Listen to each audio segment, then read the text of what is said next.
수의 왕.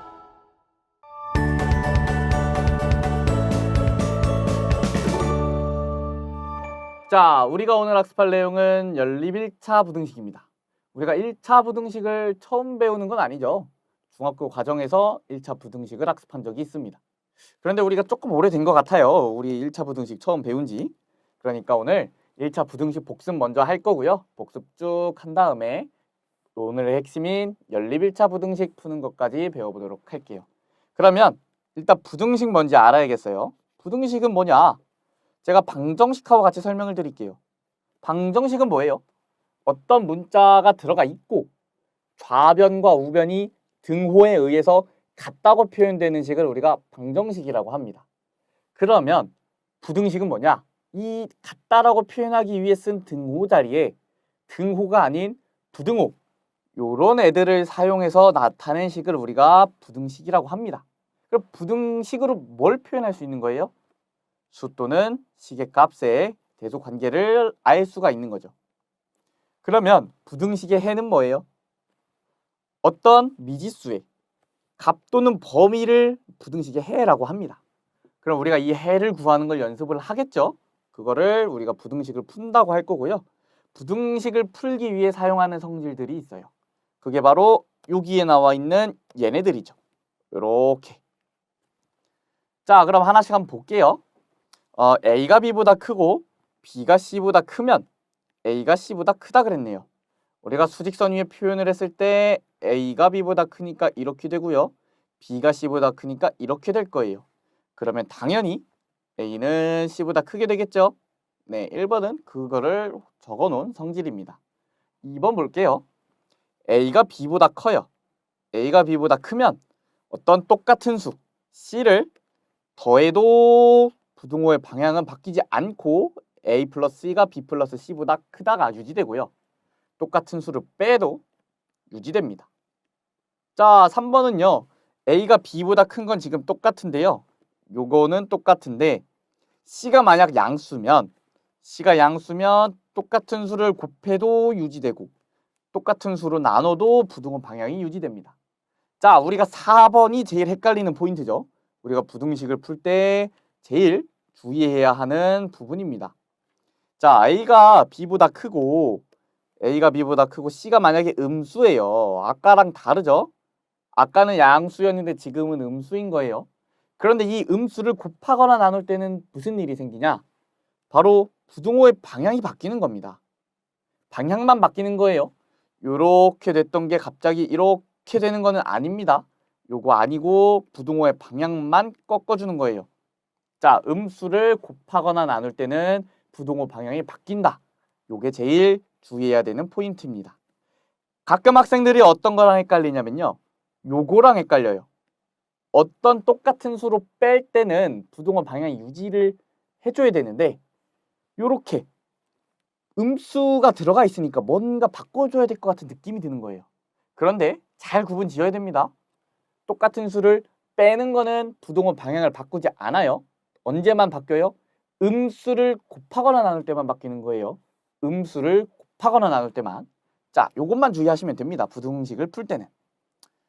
자, 넘어가서요. 우리가 1차 부등식을 이제 다시 정의를 하고 있는데요. 1차 부등식은 뭐예요? 모든 항을 좌변으로 이항하여 정리하였을 때 이렇게 표현할 수 있는 식을 우리가 1차 부등식이라고 합니다. 좌변은 1차식이고 부등호가 들어간 걸 1차 부등식이라고 하면 되겠네요. 근데 빠뜨리면 안 되죠, 요거. A가 0이면 안 된다는 사실 빠뜨리면 안 됩니다. A가 0이면 X가 날아가니까 우리가 요게 빠져버리면 부등식인데 1차 부등식이라고 하지는 않은 겁니다. 자, 그러면 얘는 어떻게 푸냐? 이렇게 해를 세 가지로 나누어 풀고 있어요. 이 X 앞에 개수가 A가 양수냐, 음수냐, 0이냐에 따라서요. 자, 일단 A가 0이면 우리가 1차 부등식이라고 하진 않죠. 네, 1차 부등식이라고 하진 않습니다. 일단 1번부터 보겠습니다. A가 양수면요. 우리가 AX가 B보다 크다를 풀 때는 A로 나눠주면 부등호 방향이 바뀌어요? 안 바뀌어요? 안 바뀝니다. 그래서 그대로 유지되는 거예요. X가 A분의 B보다 크다로. 하지만 A가 음수면요. A로 나눴을 때 부등호 방향이 이렇게 바뀌겠죠. 그런 경우 해가 이렇게 됩니다. 자, 요거 a가 0일 때 조금 헷갈리실 수 있는데요. a가 0이면 결국 남는 건 뭐예요? 좌변엔 0만 남고 우변엔 b만 남아요. 근데 요거라 그랬거든요. 그러면 이게 이제 b 값에 따라 해가 달라지게 되는데 만약에 b가 3이라고 해봅시다. 그러면 이렇게 되겠죠. 자, 0이 3보다 큰가요? 말이 안 되죠. 이런 경우에는 해가 없는 겁니다. 즉, b가 0보다 크거나 같으면 이렇게 말도 안 되는 상황이 나와버리니까 해는 없다라고 표현을 해주는 거예요. 자, 반대로 만약 b가 마이너스 2예요. b가 마이너스 2면 0은 마이너스 2보다 크다라는 당연한 식이 나오죠. 그럼 얘는 x값에 관계없이 그냥 항상 성립하는 부등식이죠. 그래서 해는 모든 실수이다 라고 표현을 해주는 거예요. 자, 그럼 다음으로 넘어가서요. 우리가 이제 정말 오늘 배우려고 했던 연립 1차 부등식을 배워보도록 할게요. 연립 1차 부등식이 뭐냐면 두 개 이상의 부등식을 한 쌍으로 묶어서 나타낸 것이라고 적혀 있네요. 자, 우리가 연립 방정식을 푼 적이 있죠. 예를 들어 x 플러스 y는 3과 x 플러스 2y는 5라는 식을 우리가 연립 방정식이라고 합니다. 자, 그러면 우리가 방정식 두 개를 묶어놓은 건데 이거의 해를 구할 때는 얘도 만족하고 얘도 만족하는 동시에 두 방정식을 모두 만족하는 해를 이 연립 방정식의 해라고 하잖아요. 부등식도 마찬가지입니다. 어떤 1차 부등식 x가 2보다 크거나 같다. x가 5보다 작다. 이렇게 묶어놓은 거를 연립 1차 부등식의 한 종류라고 할 수 있고요. 요런 애들을 풀 때 지금 얘도 만족하고 얘도 만족해야 되죠. 두 개를 동시에 만족해야 돼요. 우리가 이거를 부등식에서 뭐라고 표현을 많이 하냐면 공통범위를 구해준다라고 표현을 해줘요. 공통범위. 위에 있는 식도 만족해야 되고 아래에 있는 식도 만족해야 되는 공통범위를 구하는 것이 연립 1차 부등식의 해를 구하는 겁니다. 자, 그러면 우리가 한번 풀인데 한번 직접 풀어볼게요. 어떻게 풀 거냐면요. 일단 부등식을 풀어요. 우리 지금 부등식이 두 개가 있거든요. 각각 부등식을 풉니다. 그 다음에 수직선 위에 나타내서 수직선 위에 나타내는 이유가 뭐냐면 결국은 공통 부분을 찾기 위해 수직선 위에 나타내는 거예요. 자, 각각 1차 부등식, 1차 부등식 풀고요. 수직선 위에 나타내서 공통범위 찾아주는 게 우리 연립 1차 부등식의 풀이 방법입니다. 개념 예제로 한번 풀어보도록 할게요. 자, 1차 부등식이 두 개죠. 그러면 각각 푸는 겁니다. 3x 플러스 7은 x 플러스 3보다 작다 그랬고요.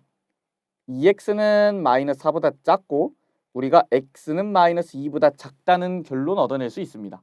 자, 밑에 있는 식도 풀면요. 마이너스 2x 플러스 4가 마이너스 4x 마이너스 6보다 작거나 같다 그랬죠. 크거나 같다 그랬죠. 그러면 2x는 마이너스 10이고요. 2로 나눠주면 x값의 범위가 마이너스 5 이상이다 라고 나오네요. 그러면 우리가 요 연립부등식이 어떻게 바뀌는 거예요? 이렇게 바뀝니다. 하나는 마이너스 2보다 작고요. 하나는 마이너스 5보다 크거나 같습니다. 그럼 우린 이걸 공통범위를 찾아줘야 되거든요. 그러면 수직선을 이렇게 그렸을 때 마이너스 2보다 작다는 이렇게 그릴 수 있겠죠. 제가 빨간색으로 그리면 이렇게 생겼을 거예요.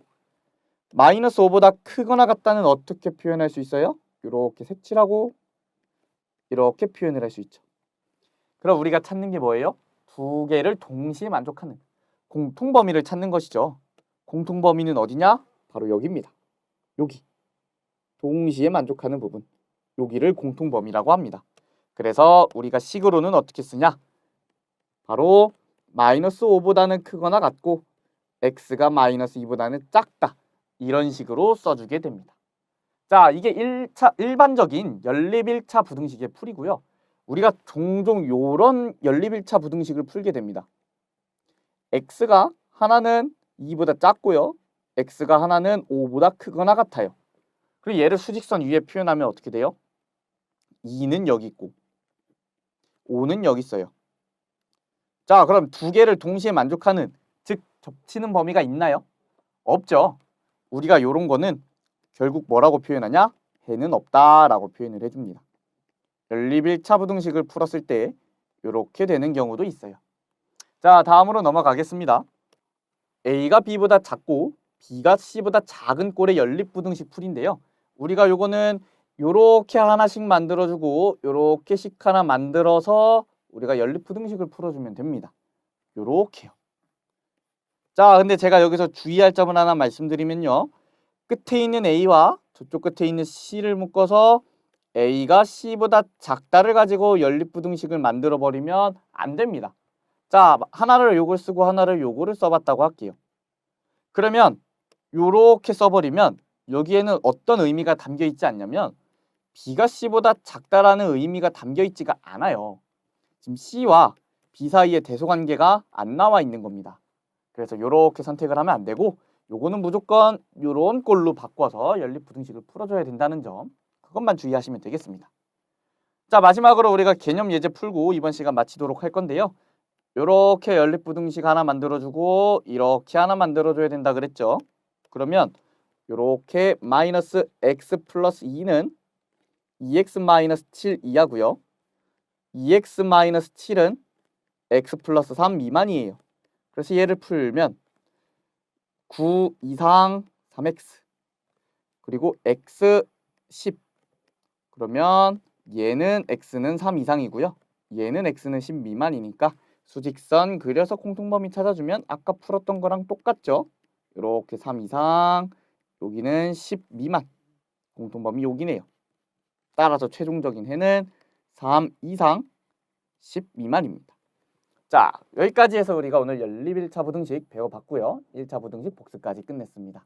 자, 우리가 이번 테마에서 계속 부등식 단원을 공부하게 될 텐데 부등식 부분 많이 까먹으셨다면 꼭 복습 꼼꼼하게 해서 다음 강의 들으시길 추천드리겠습니다. 감사합니다.